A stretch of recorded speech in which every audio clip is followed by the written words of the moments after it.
Bonjour, je croyais répondre à une petite annonce présentant une jolie chaloupe d'1,08 m et qui me semblait à Klein. Mais la photo n'était pas très bonne. Et quelle n'est pas ma surprise d'avoir trouvé à la place une magnifique mouette plan MRB à Klein. Donc le Klein, je le rappelle pour ceux qui ne le savent pas, c'est le chevauchement des bordées. Vous voyez, ça fait des petites marches comme ça.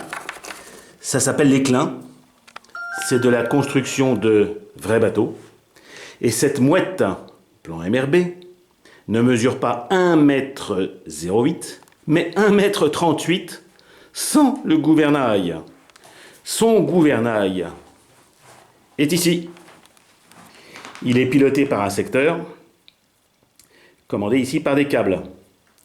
Alors, que je sois précis tout de suite, ce bateau n'est absolument pas fonctionnel.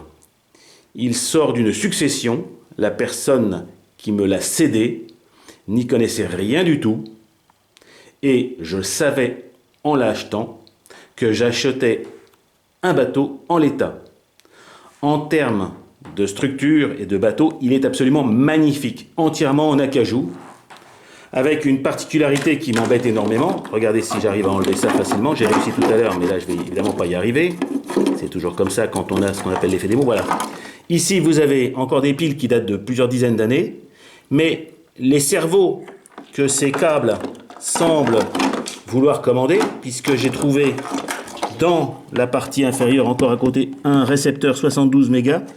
Les cerveaux qui commandent le gouvernail ainsi que la tringlerie de la machine sont cachés dans la partie arrière, et cette partie arrière n'est pas démontable, à moins, tel que je l'imagine, de devoir enlever toutes les petites vis que je vois tous les centimètres, tous les 10 cm. Donc c'est un travail de titan, mais cela dit, quel joli travail, que de devoir enlever tout le pont pour accéder à l'électronique. Mais là n'est pas le plus embêtant. Le plus embêtant, c'est que ce magnifique ensemble, cette magnifique machine, est un Stewart D10 avec les draincox, avec ses purgeurs.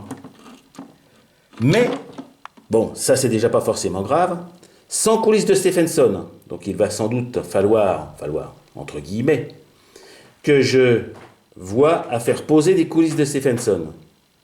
Mais la vraie problématique, c'est que j'ai dévissé, non sans difficulté, le tuyau d'admission. J'ai branché mon petit compresseur qui sort quelques centaines de grammes.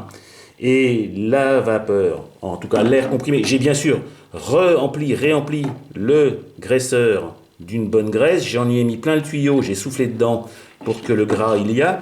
Le moteur n'est absolument pas bloqué, il bouge, comme vous pouvez voir. La pompe aussi d'ailleurs. L'échappement se fait dans ce bidon qui a été reconditionné, c'est assez original n'est-ce pas, en laiton. Donc on a soudé du laiton sur un bouchon de, je dirais, de vernis, je sais pas quoi. D'ailleurs la pompe récupérait les condensats. Donc vous avez ici, pour équilibrer, vous avez deux réservoirs, entre guillemets, à disposition de la pompe. Je ne savais pas que le D10 faisait suffisamment d'eau pour que la pompe reste alimentée en conséquence. Bon, ça c'est pas bien grave. Peut-être qu'il fallait le remplir un petit peu au départ. La vraie difficulté que j'ai, donc première difficulté, la machine, je ne sais pas ce qu'elle vaut. Elle bouge, c'est tout ce que je sais dire. Deuxième chose, cette chaudière a une forme absolument extraordinaire. Je crois que ça s'appelle une chaudière Babcock. C'est-à-dire que comme vous pouvez le voir, la partie chauffe, en tout cas la partie réservoir est sur la partie haute.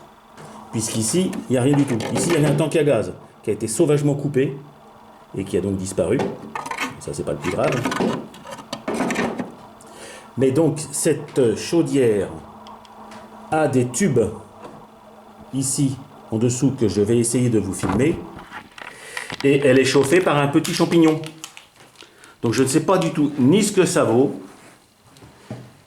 ni si ça fonctionne encore. Donc, tout à redémonter. Alors, j'allume la lumière, voilà.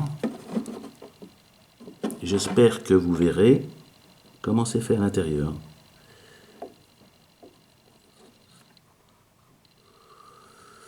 Je vais essayer de zoomer un petit peu. Voilà, je descends un petit peu si je peux aussi. Voilà, donc on voit le champignon, on voit les tubes. Alors, je ne suis pas du tout inquiet quant à la contenance puisque j'ai une pompe. La seule chose qui m'inquiète, c'est que j'ai l'impression que les montages, bon ça c'est à démonter, c'est pas grave, ça c'est comment ça s'appelle la petite pipe, la claque valve, je sais même plus le dire en français, la check valve, la valve d'admission anti-retour pour la pompe est présente, mais ici il devait y avoir le manomètre et c'est pas du 6 mm, alors je sais pas ce que c'est comme pas, si ça se trouve c'est du pas anglais, grosse galère. Par ailleurs je n'ai pas de soupape de sécurité, alors je vois que j'ai des boulons ici, en tout cas là, sur lesquels je peux éventuellement visser quelque chose, mais je ne sais pas si c'est du pas, français, du 8 par 100, sinon ça va être grosse galère. Et sans doute devrais-je peut-être faire refaire un siège. Bon, enfin voilà. Donc en tout cas, vous avez devant vous une superbe chaloupe à clin. Alors vous voyez encore mieux les clins ici, vous voyez, regardez. Clic, clic, clic, clic, clic, clic, clic, clic. Clic, clic, clic, clic, clic, clic, clic. Avec une jolie petite hélice, 80 mm tripale, bon, c'est pas grave. Donc une superbe chaloupe Moon qui va demander beaucoup de travail avant de retrouver son élément. Mais bon, c'est un peu l'aventure aussi. À défaut de construire, je rénove et je restaure avec mes amis. La suite au prochain numéro. Au revoir les amis.